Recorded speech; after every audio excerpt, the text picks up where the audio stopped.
എടീ, ഭാവന ഇന്ന് മിക്കവാറും തിരിച്ചു പോകാൻ സാധ്യതയില്ല. അങ്ങനെയാണെങ്കിൽ നമുക്കൊരു പ്ലാൻ ഒപ്പിച്ചാലോ? വെറുതെ മണ്ടത്തരം പറയാതെ രാജേട്ടാ. ഇന്ന് നമ്മൾ ഇവിടുന്ന് പുറത്താക്കണോ? എടീ, ഇങ്ങനൊരു അവസരം ഇനി കിട്ടിയില്ലെങ്കിലോ? ഇവിടെ വെച്ചൊന്നും ചെയ്യേണ്ടെന്നല്ലേ അജേട്ട എന്നോട് പറഞ്ഞത്.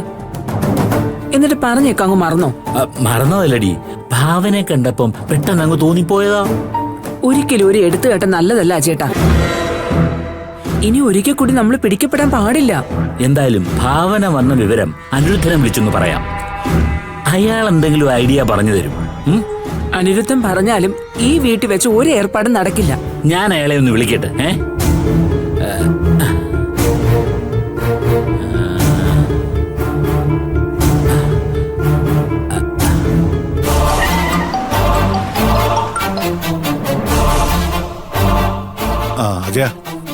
അനിരുദ്ധ, ഭാവന വന്നിട്ടുണ്ട്.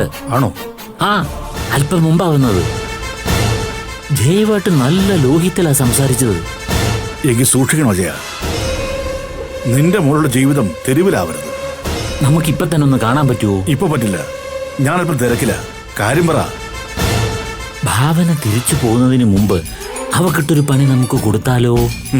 അതാണല്ലോ നമ്മുടെ ലക്ഷ്യവും. പക്ഷേ അതിവിടെ വെച്ച് വേണ്ട, ഞങ്ങൾ പിടിക്കപ്പെടും. അത് വേണ്ട. ഭാവന എങ്ങനെയാ വന്നേ? സൂര്യയോടൊപ്പം. തിരിച്ചപ്പോ പോകുന്നു പറഞ്ഞു? ഇല്ല, വന്നതല്ലേ ഉള്ളൂ. ലക്ഷണം കണ്ടിട്ട് ഇന്ന് തിരിച്ചു പോകും തോന്നുന്നില്ല. എപ്പോഴായാലും അവൾ ഒറ്റയ്ക്ക് മടങ്ങി പോകണം. എന്നാലേ എനിക്ക് എന്തെങ്കിലും പ്ലാൻ ചെയ്യാൻ പറ്റും. അതെങ്ങനെ അറിയാൻ പറ്റും? സൂര്യ കൊണ്ടുപോകാനേ വഴിയുള്ളൂ. അവിടെയാണ് ബുദ്ധി ഉപയോഗിക്കേണ്ടത്. എങ്ങനെയെങ്കിലും ഭാവനയെ ഒറ്റയ്ക്ക് പറഞ്ഞയക്കാനുള്ള വഴി നോക്കണം. ഓ, അത് നടക്കുമെന്ന് തോന്നുന്നില്ല അനിരുദ്ധ. എന്തായാലും നിങ്ങൾ സമാധാനപ്പെട്, നമുക്ക് എന്തെങ്കിലും വഴി നോക്കാം. ആ, ശരി അനിരുദ്ധ. ഇവിടുത്തെ സാഹചര്യം നോക്കിയിട്ട് ഞാൻ അങ്ങോട്ട് വിളിക്കാം. ശരി. ആ, വണ്ടി എടുക്കാം. ഛേ, എന്താ വേണ്ടെന്നൊരു പിടിയും കിട്ടുന്നില്ലല്ലോ.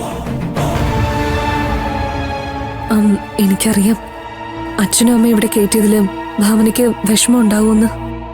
ഞാൻ വിഷമിച്ചിട്ട് എന്തിയാണ് മാനസ? ഈ വീട് എൻ്റെ അല്ലല്ലോ. മാത്രമല്ല മാനസ ഇവിടെ ആർക്കും മാറ്റി നിർത്താനും പറ്റില്ലല്ലോ. എനിക്ക് നിന്നോട് ഒരു കാര്യമേ പറയാനുള്ളൂ. നീ നല്ലതുപോലെ ശരീരം ശ്രദ്ധിക്കണം. തൽക്കാലം നീ നിന്റെ അമ്മയോട് പിണക്കമൊന്നും കാണിക്കണ്ട. സ്വന്തം അമ്മയുടെ കെയറിങ് എപ്പോഴും നല്ലതാ. ഭാവന, നിനക്ക് ഇങ്ങനെയൊക്കെ പറയാൻ ഇങ്ങനെ കഴിയുന്നു? എന്റെ അച്ഛനമ്മമാരോട് നിനക്ക് ഒരു ദേഷ്യമില്ലേ? ദേഷ്യമല്ല മാനസ, ഒരുതരം പേടിയാ. എന്റെ കുഞ്ഞിനെ കൊന്നവരോടുള്ള പേടി. സത്യം പറഞ്ഞാ ഞാനിവിടെ വന്നെങ്കിലും അമ്മയും സേതുവേട്ടനൊക്കെ ആകെ പേടിച്ചിരിക്കുക. ഇനി എന്തെങ്കിലും ചതി പറ്റുമെന്നുള്ള പേടി. സൂര്യയ്ക്കും ഞാനിവിടെ നിൽക്കുന്നതിനോട് യോജിപ്പില്ല. കാരണം ഇനിയൊരു ദുരന്തം ക്ഷണിച്ചു വരുത്താൻ സൂര്യയ്ക്കും താല്പര്യമില്ല. അപ്പോ ഭാവന ഇന്ന് പോകുന്നുണ്ടോ? പോണം മാനസ.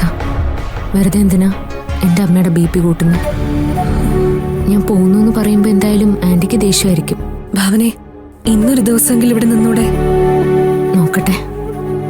പിന്നെ നീ കൃത്യമായിട്ട് ഡോക്ടറൊക്കെ കാണണം കേട്ടോ.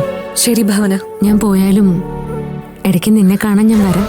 ഭാവന, അമ്മയെ സേതുവേട്ടനെ ഒന്നും ധിക്കരിക്കാൻ നിൽക്കണ്ട.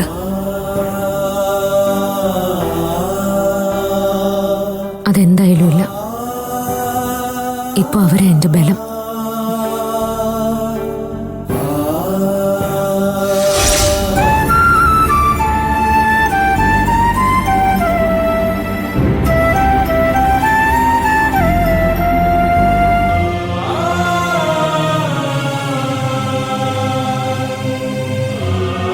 ഭാവന ഇതുവരെ വന്നില്ലേ അമ്മേ? പേടിച്ചു പോയില്ല സേതു. വന്നിട്ടില്ല. സന്ധ്യയാകാറായി. ഇതെന്തിനാ ഇത്രയും നേരം വൈകുന്നേ അവള്? അമ്മേ, അമ്മ തന്നെ അവളെ ഒന്ന് വിളിച്ചു നോക്ക്, എന്നാലേ അവൾക്ക് ചൂട് കാണത്തുള്ളൂ. മായ, ഞാനിത് എത്ര തവണ അവളെ വിളിച്ചെന്നറിയോ? വിളിച്ചിട്ട് കിട്ടണ്ടേ? ഞാനൊന്ന് വിളിച്ചു നോക്കട്ടെ അമ്മേ.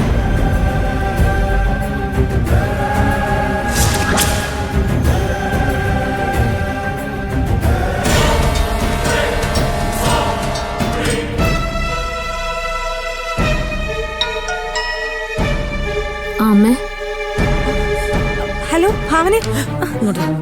നീ എന്താടി ഫോൺ വിളിച്ചെടുക്കാത്തത്? നീ എന്താ ഇങ്ങോട്ട് വരുന്നില്ലേ? അമ്മ ആന്റി എന്നെ വിടുന്ന ലക്ഷണമില്ല. ഇങ്ങനെ പറഞ്ഞാലൊന്നും പറ്റത്തില്ല. വേഗം ഇങ്ങോട്ട് വരാൻ നോക്ക്, അല്ലെങ്കിൽ ഭാവന ഞാൻ അങ്ങോട്ട് വരും. ആ അമ്മ വെറുതെ പ്രശ്നമൊന്നും ഉണ്ടാക്കല്ലേ. ഞാൻ അങ്ങോട്ട് വിളിക്കാം. ഇത് അങ്ങനെയൊന്നും പറഞ്ഞാൽ പറ്റത്തില്ല. നീ മര്യാദയ്ക്ക് സൂര്യയുടെ ഫോൺ കൊടുത്തേ. സൂര്യ അപ്പുറത്തെവിടെ നിൽക്കാമേ, ഞാൻ വിളിക്കാം. നോക്ക, നീ അങ്ങോട്ട് പോയത് തന്നെ ഞങ്ങൾക്ക് ആർക്കും ഇവിടെ ഇഷ്ടമല്ലാതെയാ. അറിയാലോ, അജയനും ഭാര്യ അവിടെ ഉള്ളതാ. ഞാൻ വന്നിട്ട് അവരെന്റെ അടുത്തേക്ക് വന്നതുപോലും ഇല്ലമ്മേ. അമ്മ പേടിക്കാതെ. അയ്യോ, അവര് നിന്റെ അടുത്തോട്ട് വരാത്ത നിന്നെ പേടിച്ചിട്ടൊന്നുമല്ല, നിന്നോടുള്ള വെറുപ്പ് കൊണ്ടാ. സൂര്യ വരട്ടെ, ഞാൻ പറയാം എന്നെ കൊണ്ട് വിടാൻ. അവളിങ്ങോട്ട് വരുന്നില്ല. സൂര്യയും എന്തെങ്കിലും പറഞ്ഞാ പിന്നെ ഞാൻ നാളെ വരും. ഇതൊന്നും പറഞ്ഞാ പറ്റത്തില്ല. നീ ഇന്ന് ഇവിടെ വന്നേ പറ്റൂ. അമ്മ ഇങ്ങനെ വിഷമിക്കാതെ. ഞാൻ ഇന്ന് വരികയാണെങ്കിൽ അമ്മ വിളിച്ചിട്ടേ വരൂ. ഞാൻ സ്ഥിരമായിട്ട് എന്തായാലും ഇവിടെ നിൽക്കാൻ പോകുന്നില്ലല്ലോ, പിന്നെ എന്താ അമ്മ? എനിക്കിതൊന്നും അറിയത്തില്ല. ദേ, സേതു ഇവിടെ കിടന്ന് തുള്ളുന്നുണ്ട്. ഞാൻ പറഞ്ഞില്ലെന്ന് വേണ്ട. അമ്മ സേതുവിനോട് പറഞ്ഞാ മതി. ഞാൻ ഇന്നല്ലെങ്കിൽ നാളെ തന്നെ അങ്ങോട്ട് വരും. നീ ഞാൻ വിളിക്കാം. ഹലോ,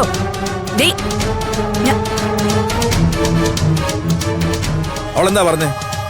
അവക്ക് പറ്റുവാണെങ്കിൽ അവൾ ഇന്ന് വരും, അല്ലെങ്കിൽ നാളെ വരത്തോളൂ. ഞാൻ പറഞ്ഞില്ല അമ്മേ, അവൾ അറിഞ്ഞോണ്ട് ആപത്തിലേക്കാ പോയിരിക്കുന്നത്. എന്താ അമ്മ ഇത്? എത്ര അനുഭവിച്ചാലും അവള് പഠിക്കത്തില്ലേ? എനിക്കിത് എന്ത് ചെയ്യാൻ പറ്റുമായേ? ഞാൻ അവളോട് ഈ പറയുന്നല്ല നിങ്ങൾ രണ്ടുപേരും കേട്ടോണ്ടിരിക്കുവല്ലേ? അല്ല വേണ്ട, ഞാൻ തന്നെ പോയി അവളെ കൂട്ടിക്കൊണ്ട് വരാം, എന്നാലേ ശരിയാവത്തുള്ളൂ. ഞാൻ പറയുന്ന ഒന്ന് കേക്ക് സേതു. ഞാൻ പറയുന്ന കേക്ക്. നീ അങ്ങോട്ട് ചെല്ലുന്നൊന്നും ജയ്ക്ക് ഇഷ്ടപ്പെടത്തില്ല. എന്നാ പിന്നെ അമ്മ പോയി അവളെ കൂട്ടിക്കൊണ്ടു. വേണ്ടെന്നേ, അവള് വരുമായിരിക്കും. അങ്ങനെ ഇപ്പൊ വേണ്ടമ്മേ. ഒന്നില്ല അമ്മ, അല്ല ഞാൻ തന്നെ പോയി അവളെ ഇപ്പൊ കൂട്ടിക്കൊണ്ട് വരും.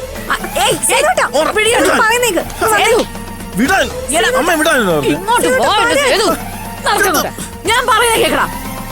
സേതു ഒന്ന് സമാധാനപ്പെട്. അവൾ ഇങ്ങോട്ട് വിളിക്കാന്ന് പറഞ്ഞിട്ടുണ്ട്. ഇന്ന് വന്നില്ല, അവൾ അവിടെ തന്നെ നിന്നാ മതി. മനുഷ്യനോട് മുള്ളുമേ നിൽക്കുന്നോളെ നിൽക്കുന്നത്, എന്നിട്ട് വിളിച്ചു പറയാമെന്ന്. വേണ്ടെന്നല്ലേ പറയുന്നേ? അവള് വരാന്ന് പറഞ്ഞല്ലോ. അല്ല വേണ്ട, ഞാൻ ഇപ്പൊ തന്നെ വിളിച്ചോണ്ട്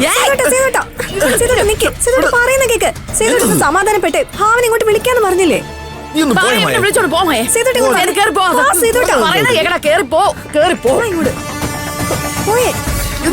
പറയുന്ന കേക്ക് സേതുട്ടാ. അവൾക്ക് വരട്ടെ. അയ്യോ എന്റെ ഈശ്വരാ, അമ്മ ഞാൻ എന്തോന്ന് ചെയ്യാനമ്മായേ? ഇനി എന്തായാലും അവള് തന്നെ തീരുമാനിക്കട്ടെ അമ്മ. ചിലപ്പോ നമ്മൾ സംശയിക്കുന്ന പോലെ ആയിരിക്കത്തില്ല കാര്യങ്ങള്. ആന്റിക്ക് ചിലപ്പോ അവളോട് സ്നേഹമാണെങ്കിലോ?